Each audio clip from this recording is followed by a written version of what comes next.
ఈ రోజు మన ఛానల్లో స్పెషల్ రెసిపీ వచ్చేసి మన అమ్మమ్మల కాలం నాటి తాటి రొట్టె అనమాట. కల్పవృక్షము అని అంటారనమాట. పల్పు తీసేసుకొని డీప్ ఫ్రీజ్లో మీరు చక్కగా ఎయిర్టైట్ కంటైనర్లో వేసి స్టోర్ చేసుకున్నట్టు. హాయ్ హలో అండి, welcome back to our channel V R cooking and blogs. నేను మీ మోనిక. ఈ రోజు మన ఛానల్లో స్పెషల్ రెసిపీ వచ్చేసి మన అమ్మమ్మల కాలం నాటి తాటి రొట్టె అనమాట. సో మనం ఛానల్లో ఆల్రెడీ తాటి గారెలు ఎలా వేసుకోవాలో నేనైతే పోస్ట్ చేశాను. మీరు ఆ వీడియో చూడనట్టయితే మీకు ఐ కార్డ్లో అండ్ అలాగే ఎండ్ కార్డ్స్లో కూడా ఇస్తాను, చెక్ చేయండి. ఇప్పుడైతే మనం తాటి రొట్టెని ఎలా వేసుకోవాలో తెలుసుకుందాం. తాటి రొట్టెకి ఏ రవ్వ వాడతారో, ఎంత క్వాంటిటీతో వాడతారో ఈరోజు అయితే తెలుసుకుందాం. దానికన్నా ముందు మీకు తాటి చెట్టు గురించి చిన్న ఇన్ఫర్మేషన్. తాటి చెట్టు మన పెద్దలు కల్పవృక్షం అని అంటారనమాట. తాటి చెట్టుని కల్పవృక్షం అని ఎందుకంటారో తెలుసా? మనం వేసవికాలంలో తాటి ముంచులు తింటాం కదా, ఆ తాటి ముంచుల్ని చెట్టుకి వదిలేస్తే పండు అవుతుంది, అదే తాటి పండు. ఈ తాటి పండుని మనం పల్పంతా తీసుకొని ఆ వచ్చిన టెంకల్ని మనం నాటామనుకోండి, అందులోంచి బుర్రగుంజు అని వస్తుంది అనమాట. ఈ బుర్రగుంజుని నాగుల చవితి రోజుని చాలా మంది పుట్టలో వేస్తారు, తిన్నా చాలా బాగుంటుంది. సో అది అయిపోయిన తర్వాత బుర్రగుంజుని తీయకుండా మనం అలానే నేలలో వదిలేసామనుకోండి, తేగ వస్తుంది. తేగని చాలా మంది చాలా ఇష్టంగా తింటారు. తేగని కూడా తీయకుండా అలానే వదిలేస్తే అది వేరుగా మారి చెట్టు అవుతుంది. ఆ చెట్టు నుంచి మనం ఆకులు వాడుకుంటాం, కాండం వాడుకుంటాం. ఇప్పటికీ మనం కాండాలు వాడుకుంటాం. ఇదివరకు కాలంలో అయితే తాటాకిళ్ళకి దూలాల కింద తాటు కాండమే వాడేవారట. సో తాటి చెట్టు నుంచి ప్రతి ఒక్క వస్తువు కూడా మనకి ఉపయోగపడుతుంది అన్నమాట, ఇప్పటికీ ఉపయోగపడుతుంది. సో అందుకనే మన పెద్దలు తాటి చెట్టు కల్పవృక్షము అని అంటారనమాట. సో మీరు కూడా ఈ తాటికాయ హెల్త్కి చాలా అంటే చాలా మంచిది. సీజనల్గా దొరుకుతుంది, అది కూడా చాలా అరుదుగా దొరుకుతుంది. అలా దొరికినప్పుడే మీరు కూడా ఖచ్చితంగా మిస్ చేయకుండా మీరు కూడా ట్రై చేయండి. టేస్ట్ అయితే చాలా బాగుంటుంది. న్యాచురల్గానే తాటి పండు చాలా స్వీట్గా ఉంటుంది. సో మీరు కూడా ట్రై చేసి మీకు ఎలా కుదిరిందో కామెంట్ సెక్షన్లో కామెంట్ చేయండి. నాకైతే ఇక్కడ చక్కగా సీజనల్గా దొరుకుతుంది, మాది పల్లెటూరే కాబట్టి.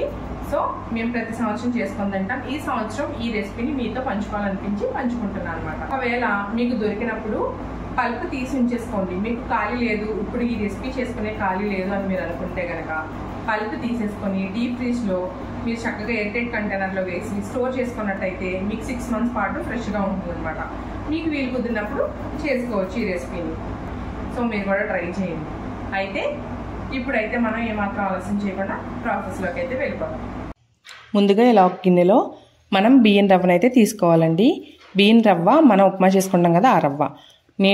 ఇప్పుడు నేను చూపిస్తున్న కప్పుతో 1.25 కప్పు బియ్యం రవ్వను వేసుకుంటున్నాను. నాకు పల్పు 2 కప్పులు వచ్చింది. సో 1.25 బియ్యం రవ్వ సరిపోతుంది. ఇలా నేను వీడియోలో చూపిస్తున్నట్టుగా కొద్దిగా నీళ్ళు చిలకరించుకుంటూ రవ్వనంతా తడుపుకోవాలన్నమాట. ఎక్కువ వాటర్ వేయకండి. నేను వీడియోలో చూపిస్తున్నట్టుగానే రవ్వని నానబెట్టుకోండి. అలా నానబెట్టుకున్నట్టయితే మనకి రవ్వ మెత్తగా ఉడికి చక్కగా సాఫ్ట్గా ఉంటుంది. మీరు ఇలా నానబెట్టుకున్నట్టయితే రవ్వ ఏమవుతుందంటే మీకు కరకరలాడిపోతూ చాలా క్రిస్పీగా చాలా ఈజీగా ఉంటుందన్నమాట తినేటప్పుడు. సో ఇలా అయితే నానబెట్టుకోండి. ఎక్కువ వాటర్ వేసి నానబెట్టినట్టయితే మనకి రొట్టె సరిగ్గా రాదనమాట. ఇప్పుడు ఈ రవ్వని 1 గంట పాటు నానబెట్టుకున్నా. ఇలా నానబెట్టుకున్న రవ్వలో మనం ముందుగా తీసుకున్న పల్పును అయితే వేసేసుకోవాలి. ఇలా వేసుకున్న తర్వాత నేను 1 కప్పు బెల్లం తురుమును కూడా వేసుకుంటున్నాను.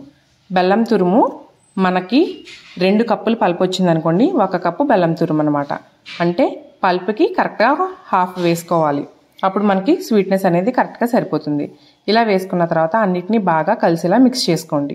ఇలా మిక్స్ చేసుకున్న తర్వాత కూడా 1 పావు గంట వరకు ఈ మిశ్రమాన్ని నాననివ్వండి. ఇలా నానిన తర్వాత ఒక ప్యాన్ పెట్టుకొని ఇలా ఆయిల్ వేసుకోండి. ఆయిల్ని ప్యాన్ అంతా శుభ్రంగా పరుచుకోండి అనమాట. ఆయిల్ అంతా స్ప్రెడ్ అవ్వాలి, అప్పుడు మనకి రొట్టె బాగా కాలుతుంది.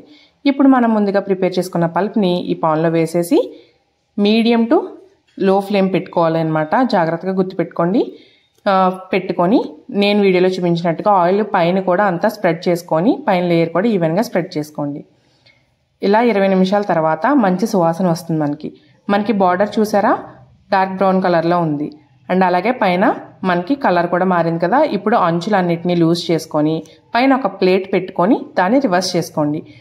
అట్ల కాడతో మాత్రం రివర్స్ చేయకండి, విరిగిపోతుంది. ఇలా రివర్స్ చేసుకున్న తర్వాత మళ్ళీ మూత పెట్టి ఒక 10 నిమిషాలు ఉడికించినట్టయితే రెండో సైడ్ కూడా బాగా కాలుతుంది అనమాట. ఇలా కాలిన తర్వాత మనం ప్లేట్లోకి అయితే పక్కకి తీసేసుకొని మనకి నచ్చిన షేప్లో కట్ చేసుకొని తినేసేయచ్చు. మీకు ఇది కనుక స్టోర్ చేసుకోవాలి అనుకున్నట్టయితే ఫ్రిడ్జ్లో పెట్టుకుంటే 10 రోజులు కూడా మీకు నిల్వ ఉంటుందన్నమాట. అందులో ఏ డోకా లేదు, టేస్ట్ కూడా మారకుండా ఉంటుంది. చాలా అంటే చాలా బాగుంటుంది. ఇలా నేను చూపించినట్టుగా కట్ చేసుకోండి అంతే. టేస్ట్ అయితే అల్టిమేట్గా ఉంటుంది, హెల్త్కి కూడా చాలా మంచిది. మీకు ఒకవేళ తాటికాయలు దొరికితే ఖచ్చితంగా తెచ్చుకొని చేసుకోండి. అది ది బెస్ట్ ఆప్షన్ అనమాట. ఇలాంటి పండ్లు మనకి ఫ్యూచర్ జనరేషన్స్ వాళ్ళకి దొరుకుతాయో లేదో తెలీదు. మనకి ఇప్పుడు మన అదృష్టం అనమాట. ఇలాంటివి మందులు లేకుండా పెరిగే పళ్ళు మనకు దొరుకుతున్నాయి. సో యూటిలైజ్ చేసుకోండి.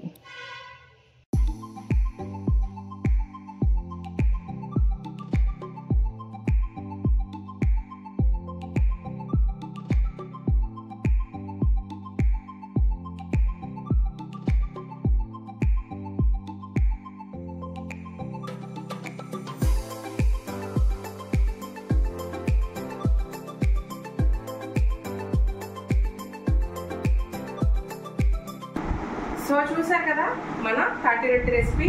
చాలా అంటే చాలా సింపుల్గా అయిపోతుంది అనమాట. తాటి పల్పు తీసుకోవడం మాత్రమే కష్టమైన పార్ట్ ఇందులో. సో దీన్ని మీరు అప్పటికప్పుడు ఇన్స్టెంట్గా 1 డేలో తినేస్తాము అనుకుంటే కొబ్బరి తురుములు కూడా వేసుకోవచ్చు, చాలా బాగుంటుంది.